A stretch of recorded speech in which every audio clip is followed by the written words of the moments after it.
ഹിസ്ബുള്ളയൊക്കെ ഇറങ്ങിക്കളിച്ചാൽ ഹമാസും ഹൂത്തികളും ഇറാനും ഒക്കെ ഒരു പക്ഷേ ഇനി അതിലേക്ക് റഷ്യയും വന്നേക്കാമെന്ന് റിപ്പോർട്ടുകളുണ്ട്. അങ്ങനെ ഒരു വശത്ത് ഇസ്രായേൽ വിരുദ്ധ ചേരി ശക്തമായി യുദ്ധത്തിൽ ഇറങ്ങിയാൽ സ്വാഭാവികമായിട്ടും അമേരിക്കയ്ക്ക് ഇസ്രായേലിനെ പിന്തുണയ്ക്കേണ്ടി വരും.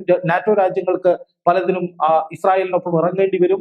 പിന്നെ അത് കൂടുതൽ കൂടുതൽ ബഹുമുഖ യുദ്ധമായി മാറും, ബഹുരാഷ്ട്ര യുദ്ധമായി മാറും.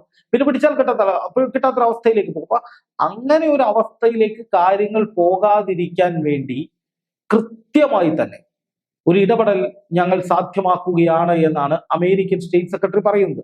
മറുവശത്തുള്ള ഒരു വിരോധാഭാസം എന്ന് പറഞ്ഞാൽ ഈ യുദ്ധം ഇത്രയും സങ്കീർണമാക്കി ഈ വിധത്തിൽ ഗസയെ തകർക്കാൻ എല്ലാവിധ സൈനിക സഹായങ്ങളും ഉപദേശങ്ങളും സാമ്പത്തിക സഹായവും മോറൽ സപ്പോർട്ടും ഒക്കെ കൊടുത്തത് അമേരിക്കയായിരുന്നു എന്നുള്ളതാണ്. അതായത് ഒരു വശത്ത് വലിയ തോതിൽ ആക്രമിക്കുക, മറുവശത്ത് ഉപദേശിക്കുക എന്നൊരു തന്ത്രമാണ് അമേരിക്ക ഇവിടെ സ്വീകരിച്ചത് എന്ന് പറയേണ്ടി വരും.